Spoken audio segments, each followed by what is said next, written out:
Hi guys, 5th class 6th lessons వరకు అయితే మనం చూసాము. ఇప్పుడు 7th లెసన్ పద్యరత్నాలు అనే లెసన్ చూద్దాండి. ఇందులో పద్యాలు, భావాలు, ఈ పద్యం రాసిన వారు ఎవరు, మనం పద్యం రాసిన వారు ఎవరో గుర్తుపెట్టుకుంటే చాలన్నమాట. చూడండి, అప్పిచ్చువాడు వైద్యుడు, ఎప్పుడు ఎడతెగక పోరు నేరును ద్విజుడున్ చొప్పబడి యూరు నుండుము చొప్పబడుకున్నట్టి యూరు చొరకము సుమతి. ఈ పద్యాన్ని రాసింది బద్దెన. తర్వాత నేను భావం చదవట్లేదండి, మీకు ఇంట్రెస్ట్ ఉంటే వీడియోలో కనిపిస్తుంది కదా, చూసుకోవచ్చు. జస్ట్ ఈ పద్యం రాసిన కవి ఎవరో తెలుసుకుంటే చాలు. ప్రశ్న నుండి పుట్టు పరిణితి జ్ఞానము, ప్రశ్న తోడ పెరుగు ప్రాభవము, ప్రశ్న లేక ప్రగతి ప్రశ్నార్థకమ్మురా, నవయుగాల బాట నార్ల మాట. ఇది ఎవరు రాశారు? నార్ల వెంకటేశ్వరరావు గారు. ఇక్కడ ఈ పద్యంలో కొన్ని పద్యాల్లో మనకి ఆన్సర్ తెలిసిపోతుంది, ఎందుకంటే వాళ్ళ పేరునే వాళ్ళు ఎండింగ్కి ఇచ్చేస్తారనమాట.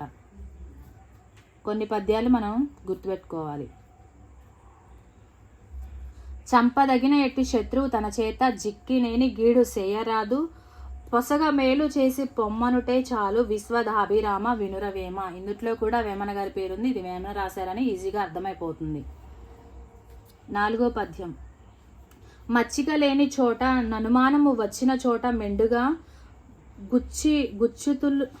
గుచ్చితులున్న చోట గుణకోవిధులుండని చోట విద్యకు, మెచ్చని చోట రాజు కరుణించని చోట వివేకులుండిరే, నచ్చ మోసమండ్రు సుగుణారక్క పెన్మయ సింగధీమణి. ఇది రాసింది చాటువు అంటండి. ఈ పద్యం కొత్తగా ఉంది, మనకి పాత టెక్స్ట్ బుక్లో లేదు, అయినా సరే ఒకసారి నేర్చేసుకోండి. చాటువు అనే కవి మనకి ఈ పద్యాన్ని రాశారు. నిజము మీద భూమి నిలబడి ఉండును, సత్యవాక్కు వలన జనత నడుచు, సత్యం ఒకటి పాప సంహారమును చేయు కాళికాంబ హంస కాళికాంబ. దీన్ని రాసింది పోతులూరి వీరబ్రహ్మం. ఈయన పద్యాలన్నీ కూడా కాళికాంబ హంస కాళికాంబ అనే లైన్తోనే ఈయన కంప్లీట్ చేస్తారు. ఇది బాగా గుర్తుపెట్టుకోండి. ఈయన పద్యాలు ఇలా కాళికాంబ హంస కాళికాంబ అని ఏ పద్యం వచ్చినా కానీ గుడ్డిగా పోతులూరి వీరబ్రహ్మం అని పెట్టేసుకోవచ్చు.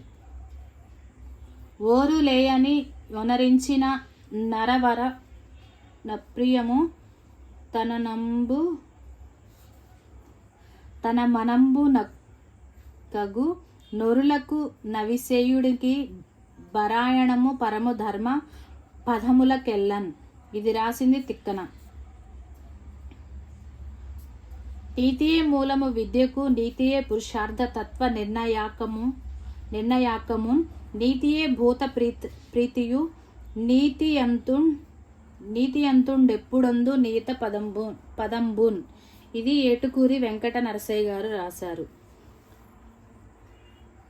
చదువుని వాడగ్నుండు, చదివిన సద్వివేక చతురత కలుగున్, చదువగ వలియున్ జనులకు, చదివించేద నార్యులొద్ద చదువుము తండ్రి. ఇది రాసింది పోతన. తరువుల తిరసఫల భార గురుతగాంచు, నింగి వ్రేలుచు నమృత మొసంగుమేఘ, డుత్తతులుగారు బుధులు సమృద్ధి చేత జగత్తి నుపకర్తలకు నిధి సహజ గుణము. భర్తురహి సుభాషితం. ఇది ఎవరు రాశారు? భర్తురహి సుభాషితం గారు. ఓకేనా? మీరు పద్యం రాసిన వాళ్ళు ఎవరో గుర్తుపెట్టుకుంటే చాలు. పద్యము ఫస్ట్ లైన్ చివరి లైన్ లేదా పద్యం మొత్తం కూడా ఇస్తారు, ఇచ్చి ఈ పద్యాన్ని రాసింది ఎవరని మనల్ని అడుగుతారు. ఎడతెగక అర్థాలు చూడండి. అర్థాలు ఇంపార్టెంట్ అని నేను ప్రతి లెసన్లో చెప్తూ వస్తున్నాను. ఎడతెగక, విడవకుండా, తెగిపోకుండా, ద్విజుడు బ్రాహ్మణుడు, చొప్పబడిన ఉన్నట్టి, పొసగా తగినట్లుగా, చిక్కెనేని దొరికితే, కీడు హాని, పరిణితి మార్పు, సంశయించు సందేహించు, ప్రాభవం గొప్పతనం, తరువు చెట్టు, గురుత గొప్పతనం బరువు, నింగి ఆకాశం, వ్రేలుచు వేలాడుతూ, అమృతం తీయని వాన నీరు, కోవిదుడు విద్వాంసుడు, మేఘుడు మేఘం, సమృద్ధి ఎక్కువ కలిగి ఉండడం, పెన్నిది గొప్పదైన నిధి, ఉపకర్త ఉపకారం చేసేవాడు, వరులు ఇతరులు, అప్రియము ఇష్టం కానిది, మనమునకు మనస్సుకు పరాయణము అభీష్టం, పరమధర్మం గొప్ప ధర్మం, వాక్కు మాట, అగ్నుడు తెలివి తక్కువవాడు. అగ్నుడు అంటే మళ్ళీ మారిద్దండి, ఆకు దీర్ఘం ఉంటే మీనింగ్ మారిద్ది. అగ్నుడు తెలివి తక్కువవాడు. సత్ మంచి, అసత్ చెడు, ఆర్యులు పూజ్యులు, కుచితము కపటము, మెండుగా ఎక్కువగా, బుధులు పండితులు, ఉద్ధతులు గారు గర్వపడరు, నియత నియమము గల, నిర్ణాయకము నిర్ణయించేది.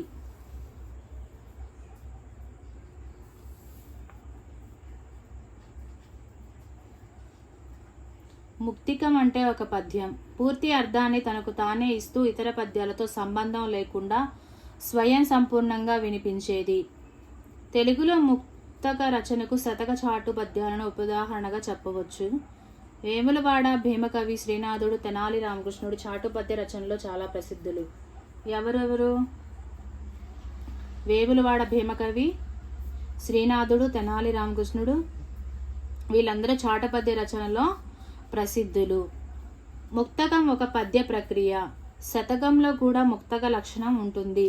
ముక్తకం అనేది ఏంటి? ఒక పద్య ప్రక్రియ. ఇది శతకంలో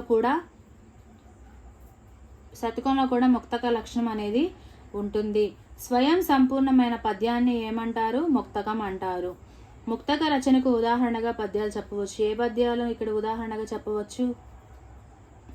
శతక చాటు పద్యాలను. ఈ పద్యాలు ఎవరెవరు రాశారు? వేములవాడ, శ్రీనాథుడు, తెనాలి రామకృష్ణుడు. ఓకేనా? తెనాలి రామకృష్ణుడు పద్య రచనలో ప్రసిద్ధులు. ఏ రచనలో? చాటు పద్య రచనలో. శతకంలో లక్షణం, ఏ లక్షణం? ముక్తక లక్షణం అనేది ఉంటుంది. పారాగ్రాఫ్ ఇచ్చి క్వశ్చన్ రాయడం అనేది మనందరికీ తెలుసు. పారాగ్రాఫ్లోనే ఆన్సర్స్ ఉంటాయి కాబట్టి క్వశ్చన్స్ ఈజీగా రాసేస్తాము. దీని గురించి పెద్ద ఇబ్బంది పడాల్సిన అవసరం లేదు.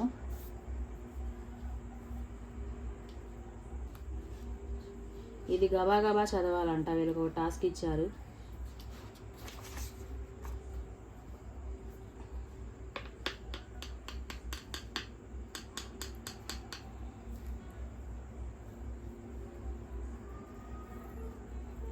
ఇందుట్లో ఇచ్చిన గ్రామర్ చూద్దండి ఒకసారి.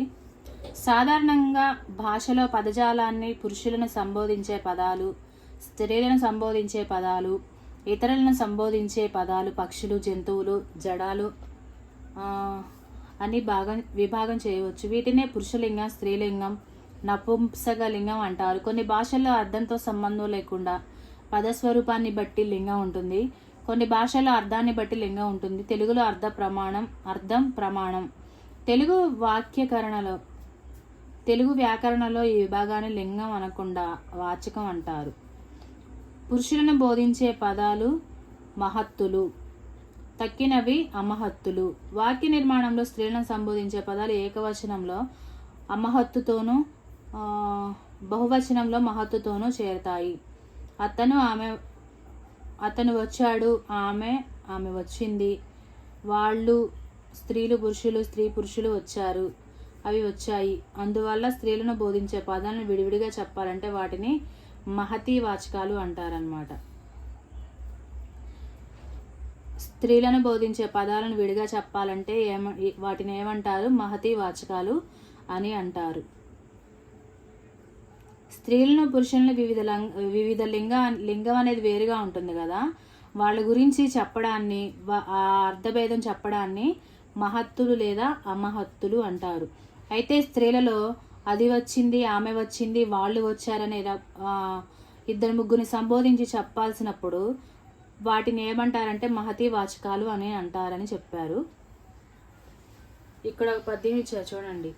మాటల చేత దేవతలు మన్నిన చేసి వరంబులిత్తు, రా మాటల చేత భూపత్తులు మన్నన చేసి ధనంబునిత్తు, రా మాటల చేత మానినులు మన్నిన చేసి మనంబులిత్తు, రా మాటల చేత నేర్వకున్న మరి మానము హూనము కాదే యొరికిన్. భావం చూడండి. మాట మంచిదైతే దేవతలు వరాలిస్తారు, ఆ మాటలు రాజులకు నచ్చితే బహుమతులు ఇస్తారు, ఆ మాటల్లోని మాధుర్యాన్ని స్త్రీలు ఇష్టపడతారు, ఆ మాటలు సరిలేనప్పుడు ఎవరికైనా గౌరవం పోతుంది. ఇది రాసిన కవి భర్తృహరి సుభాషితం. ఇక్కడ కొన్ని అర్థాలు ఇచ్చారు కదా, ఈ అర్థాలు నేను కమ్యూనిటీలో పోస్ట్ చేస్తాను, మీరు వాటికి సరైన ఆన్సర్ చేయండి. ఓకేనా?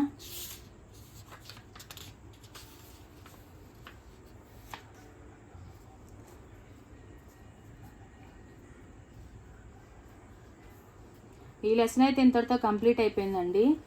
తర్వాత ఇట్ ఈజ్ పండుగ అనే ఒక లెసన్ ఉంది. నెక్స్ట్ క్లాస్లో దాన్ని చూద్దాండి, నెక్స్ట్ వీడియోలో. ఇక్కడ కలమల్ల శాసనం అని ఒకటి ఇచ్చారు, చూద్దాండి ఇందుట్లో నుంచి కూడా ఏమన్నా బిట్స్ వస్తాయేమో. పూర్వకాలంలో రాజులు శాసనాలు వేసేవారు. శాసనం రాజాజ్ఞను తెలుపుతుంది. శాసనాలు వాటిలోని విషయాన్ని బట్టి 3 రకాలుగా ఉంటాయి. ఎక్కువ భాగం ఇవి దాన శాసనాలు, కొన్ని ప్రశస్తి శాసనాలు, మరికొన్ని ధర్మలిపి శాసనాలు. శాసనాలు ఏమిటి? దాన శాసనాలు, ప్రశస్త శాసనాలు, మరికొన్ని ధర్మలిపి. దాన శాసనాలు అంటే రాజులు, రాజ్యాధికారులు, సామంతులు మొదలైన వారు ఆలయాలకు, బ్రాహ్మణులకు, ముఠాలకు, విద్యా సంస్థలకు చేసిన దానాలను తెలిపేవి. ప్రశస్తి శాసనాలు అంటే రాజు విజయాలను ప్రశంసించేవి. ధర్మలిపి శాసనాలు అంటే మతపరమైన నియమాలను తెలిపేవి. ఆంధ్రదేశంలోని లభించే శాసనాలు కొన్ని శిలలపై చెక్కినవి, మరికొన్ని రాగి రేకులపై చెక్కినవి. ఆంధ్రదేశంలో క్రీస్తుపూర్వం నుండి శాసనాలు లభిస్తున్నాయి. మొదటి శాసనాలు ప్రాకృత భాషలో ఉన్నాయి. మొదట శాసనాలు ఏ భాషలో ఉన్నాయి? ప్రాకృత భాషలో ఉన్నాయి. అడగొచ్చు ఫస్ట్ మొట్టమొదటి శాసనాలు ఏ భాషలో రాసేవాళ్ళు అని. అవి ప్రాకృత భాషలో. తర్వాత సంస్కృత ప్రాకృత మిశ్రమంగాను, తర్వాత నుంచి సంస్కృత ప్రాకృత వచ్చింది. తర్వాత సంస్కృతంలోనూ శాసనాలు వచ్చాయి. ఈ శాసనాల్లో ఊళ్ళ పేర్లు, వ్యక్తుల పేర్లు తెలుగులో కనిపిస్తాయి. మొత్తం తెలుగులోనే మొదటిసారి శాసనాలు వేసిన వారు రేనాటి చోళులు.